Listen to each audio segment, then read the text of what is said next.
Uh-oh, Colts, you just got your kneecaps bitten by the Detroit Lions.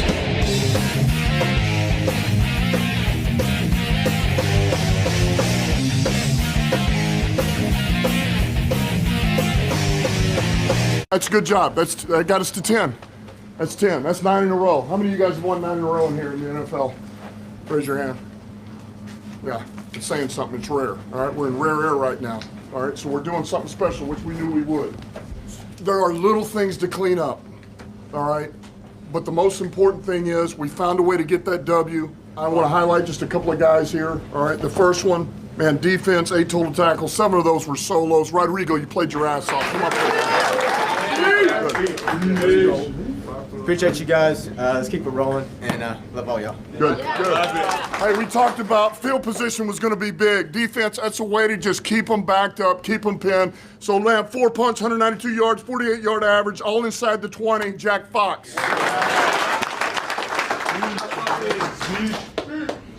Love you guys. When you played on another team, right, or you've coached on another team, it's just always special to come back and get the dub, man. It means a lot. So we're fortunate to have this guy. He's a huge asset. Assistant head coach, running back coach, Scotty Montgomery. Favorite team of all time, man. Love you guys. Love you guys. I read something this morning, and it was talking about a road, man, being on the road, and it brought me back. Where's golf at? Saint, Soul, Frank, Deck, all. It brought me back to, we were 2-6 in 2022. We had just beaten Green Bay at home. We had not won a road game in 2 years, AG, Ben, right? We had not run a road game in like 2 years. So what are you going to do? You know, now the thing is about road games. We were 0-11-1. 0-11-1 on the road, 21, half of 22.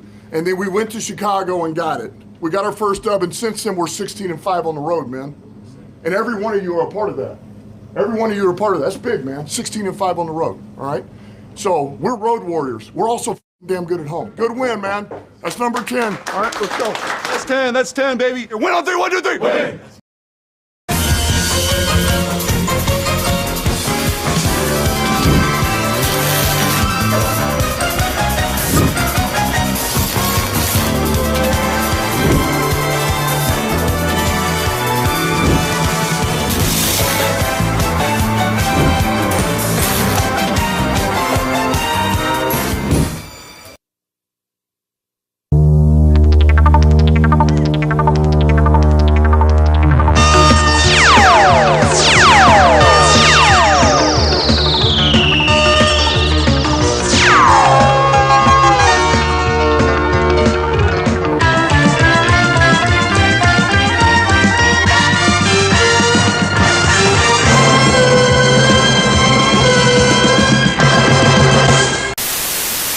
Well, another day, another Lions W, and another win on the road, and another day of the Lions taking over another opposing stadium on the road in Indianapolis.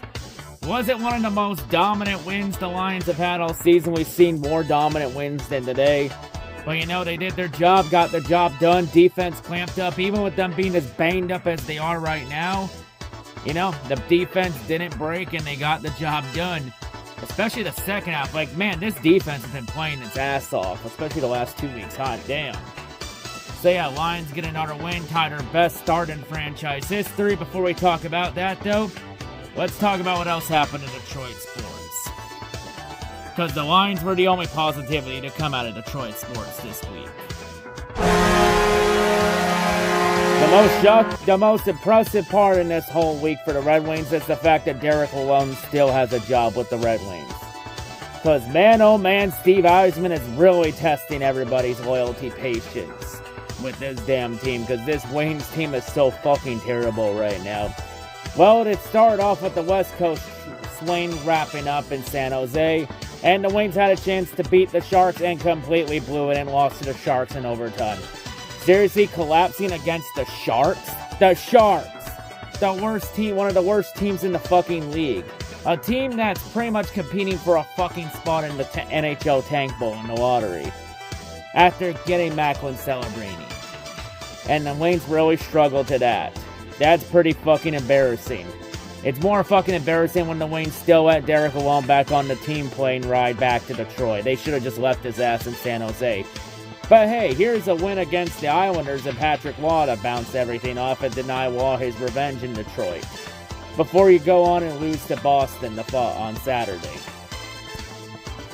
Just a pretty rough week, the Wings just are a complete fucking mess right now. And apparently some drama's now starting to come out in the Wings organization. As apparently there's a reason why the Wings are struggling as bad as they are. Because Chris Ilitch is once again getting involved in day-to-day operations. Because it was recently revealed earlier this week that the Wings could have had both Steven Stamkos and Jacob Trouba in the offseason. As the Wings offered Stamkos about the same contract that the Predators offered, only for Chris Ilitch to tell Stevie Y no to Stamkos. Because Chris Ilitch was fucking cheap and wasn't willing to pay for Stamkos to come over. And then that's why Stamkos went to Nashville. So apparently the Wings could have got Stamkos, only for Ilitch to tell Stevie no. And I'm not sure what truly happened with Jacob Trouba, but there was a deal I believe supposed to be in place until some shit hit the fan and then Trouba all of a sudden. But then some shit hit the fan and all of a sudden the Wings ended up on Trouba's no trade clause list. But yeah, the Wings had a chance to be great, but Chris Ilitch said no because Ilitch is a fucking cheap ass. Hey Chris, can I tell you a message real quick? 1, your fucking dad would be very disappointed in you. And 2, stop being a cheap prick. And 3, stay the fuck out of day-to-day operations and let Steve Yzerman do his fucking job, goddammit. It's like you literally brought him in for a fucking reason. Let him do his job instead of interfering in his fucking job.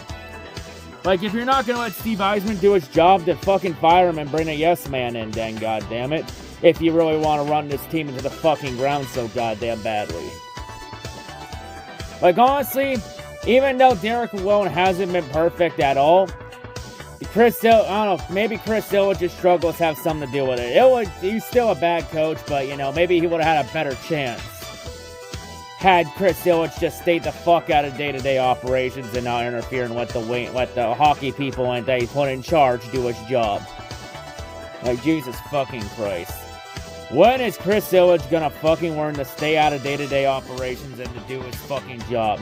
Like, honestly, Ilitch needs to take fucking notes from the Red Wings, because Sheila Ford Hamp, she doesn't get involved in Dan Campbell and Brad Holmes' business. She stays out of the way and lets Brad and Dan both do their fucking jobs. And look where the Lions are right now. Best start in franchise history and tying the best winning streak in franchise history. All I say, Chris Ilitch, is what the Lions are doing right now, that could be you. If you actually stay the fuck out of goddamn day-to-day operations and let Steve Yzerman do his goddamn job, you stupid fuck. And like, if you're not gonna let him do his job, sell the fucking team then to someone that will let the hockey people do their fucking job, you stupid fucker. Honestly, this is why we fucking like Mike Ilitch more. Because Ilitch would at least try to win and would actually let the people he hired do their fucking job. Chris Ilitch is an absolute fucking embarrassment to Detroit sports. Like, when you are rivaling Tom Gores for one of the worst owners in Detroit sports right now, then you really fucked up somewhere. And you really fucked up when the Pistons are a more exciting team to watch than the piece of shit product you put on the ice every other night. That's pretty fucking embarrassing.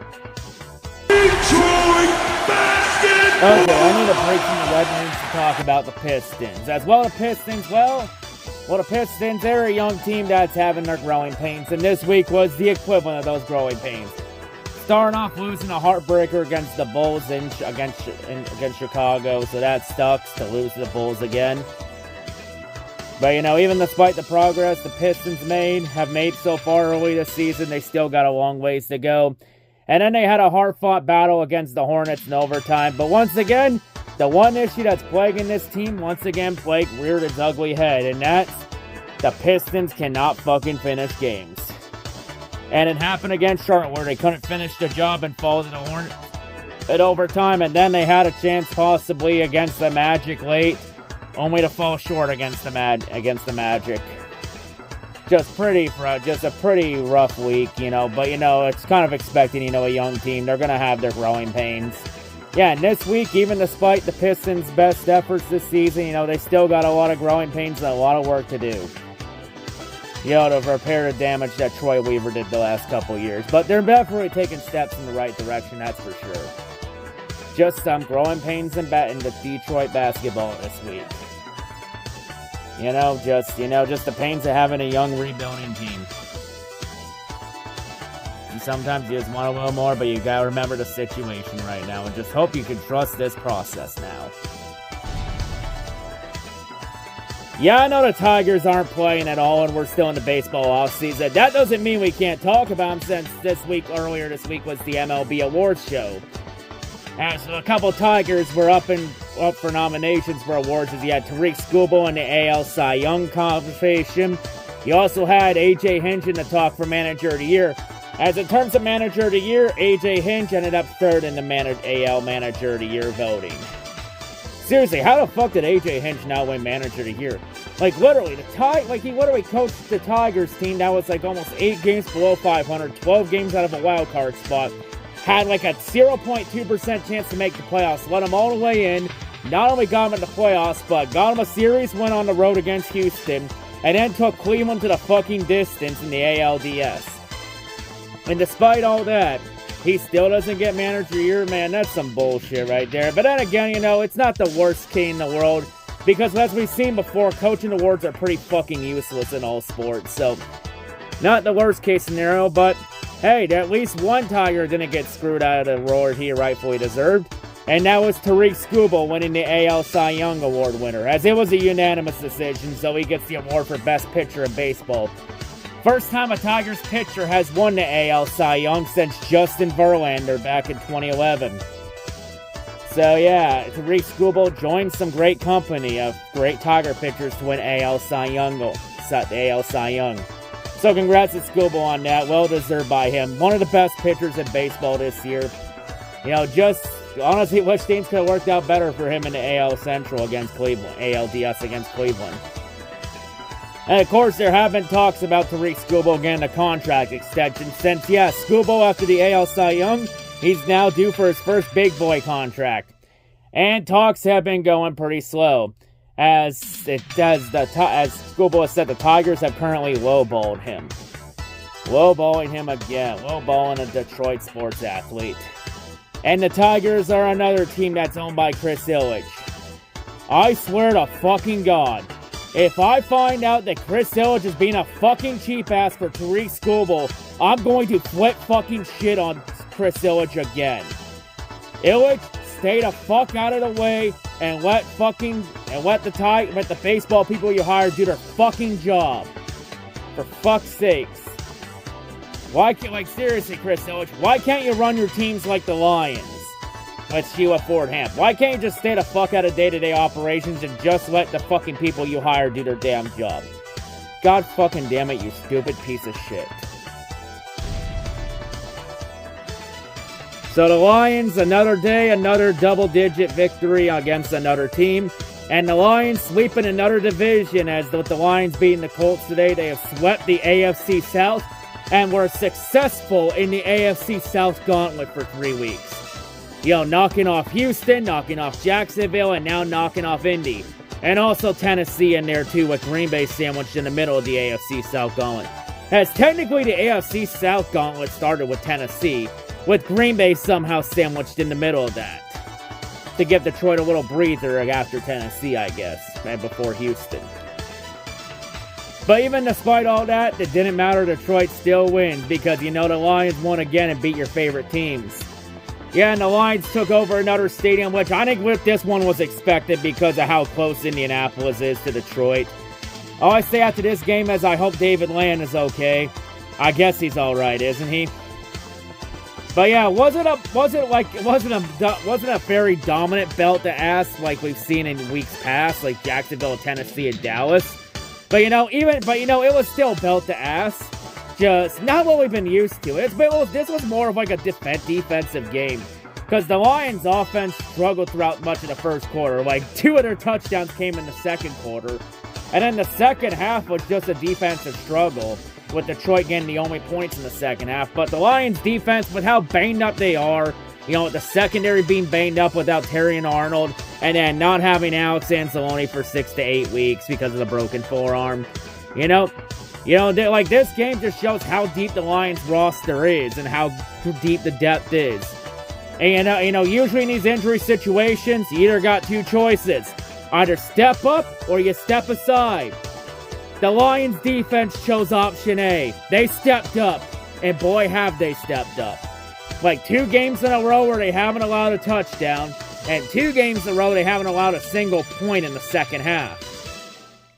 As yeah, Houston was only able to hold up to them. As Houston got the first points, Detroit then got a touchdown from Jahmyr Gibbs, and then Houston kicked another field goal. But oh boy, the Houston had to learn the hard way that you need more than field goals to beat the Lions. As after Indy's second field goal to make it 7-6, Detroit would then go on a bit of a run and would score 17 unanswered points to reach the final score 24-6. Just not as dominant as we've seen in weeks past, but still a dominant win nonetheless. Like, not really many turnovers in this game. It was just really who was better just straight up with no BS or excuses. And, you know, today just the better team won, and that happened to be the 3-1-3. So Detroit got the win. Like, Jared Goff didn't even have one of his better games. He was pretty average today. Like, he was an average Goff outing, but, you know, Jared made the throws he needed to. Like, all the Lions' offense was off of Jahmyr Gibbs and David Montgomery, a.k.a. the Sonic and Knuckles combination, punching that ball into the end zone. You know, the Lions' run game is the real MVPs. Like, honestly, the only game balls that should go out are the fucking Jahmyr Gibbs and David Montgomery, a.k.a. the Sonic and Knuckles. Just a great gritty. It was more of a gritty win for the Lions, you know, but they got the job done. You know, and they were able to contain Anthony Richardson, which that's been an issue for the Lions the last couple of years, is being unable to contain mobile QBs. And they were able to contain Big Tony. And also, it also helps the Lions when they also control time of possession, especially in the second half, just completely dominated time of possession. Because, you know, the best way to keep your defense as fresh and with how banged up they are is to keep them off the field for as long as humanly possible. In the end, Detroit did their job and still got the job done. Yet fans will probably still complain about Detroit running the score up on Indy, even though it really wasn't a run-up, because it was just a defensive battle for most of this game. But Detroit still got the job done, you know. Let the haters hate. We'll just shake them off, and we'll just keep stacking the W's like we've had the last couple, we've had the last 2 months. As with the Lions win, they now have won 9 straight games that go to 10-1. And that one is for all the haters out there. But yeah, and of course, it's the ties that, like, 10-1 ties the best start to a season in franchise history, tying the 1934 mark for the Lions, which was like their first season in Detroit. So yeah, the last time the Lions had a start this good, Adolf Hitler was still alive, and yeah, World War II hadn't even happened yet. Not for like another 5 years after that, after that. But yeah, and also the 9-game winning streak ties the longest winning streak in, these are ties or is the second longest in Lions franchise history. Just, yeah, the Lions have been on a roll, and the train has shown no signs of stopping in sight. Got the win, got the takeover in Indy, and from what I heard, Eric and Katie from It's Too Easy didn't get pied by Colt in the face, by Blue the Colts mascot in the face, so hey, at least both of them get the state come out of Indy clean. Well, I'll have to see the videos later this week if Blue did pie any Lions fans in the face. I mean, with how many Lions fans that were there in Indy, Blue would definitely have his pick of the litter for sure. But yeah, Lions got the job done, take over another stadium, and yeah, they turned Lucas Oil Stadium into another edition of Ford Field. Like they have all season, is taking over stadiums. And yeah, and now the Lions get a break from going on the road, as now the Lions begin a 3-game homestand. And the 3-game homestand starts this Thursday, as the Lions only got a short week to prepare for their next game, as they're back at it Thursday afternoon on Thanksgiving for our first war week against your toilet. And let's be honest, even though Judah Tribe has been distracted talking with his own fan base about whether Caleb Williams is him or not, he's still probably going to make a trash talk video or two on the Lions. You know that motherfucker can't resist War Week. Like, he'll sneak this anybody in the Lions fan base every chance he gets. And oh, trust me, I know about some of the sneak disses Judah Tribe's been doing. I have my sources. I have my sources in the online football community that have been keeping tabs on Judah Tribe for me. Even though I really don't fucking care, but you know, hey, you know, it's War Week. It's that time of the year now where I get to turn Judah Tribe into my personal punching bag. Too bad it's gonna be a short week of him as a punching bag. Still, at least hopefully I get a decent workout in. But anyway, get the win. Well, but we only have a short amount of time. Then we're right back at it Thursday. Thanksgiving against Chicago. We get the win, and now it's on the Thanksgiving against your toilet. I'm out. I'm gonna celebrate this win. Lions beat your favorite team again. 10-1, best team in the league. And don't forget it. On the road as the road rolls on to New Orleans. I'm out, and as always, go Lions and fuck the Bears. Let me tell you something. I love this team now. I got goosebumps, gentlemen. I love this team. Detroit, let's work. Hey. Takes a little bit more. Oh, yeah. Takes a little bit more. Yeah. It takes more to be one pride, a little bit more to be Detroit. It takes more to be this live, a little bit more to make this noise. One pride, more fight, more heart, more grit. One pride, more fight, more heart, more. Still rep the city and we still gritty like we did it before. Still defend the den, except this time we brought a little bit more. We ain't kicked off, it sound like we scored. Turn it up, that's what kickoff is for. When you're talking about one pride, we don't get loud, we deliver the roar. Tell them boys when the coin flip, we gon' come with it, don't fumble it. The pressure's high and the fresh jerseys with block numbers gon' double it. Hey, it's one pride and the Lions did what they up against. This Detroit, if it's smoke, we ain't never ducking it, let's kick it off. It takes more to be one pride, a little bit more to be Detroit. It takes more to be this live, a little bit more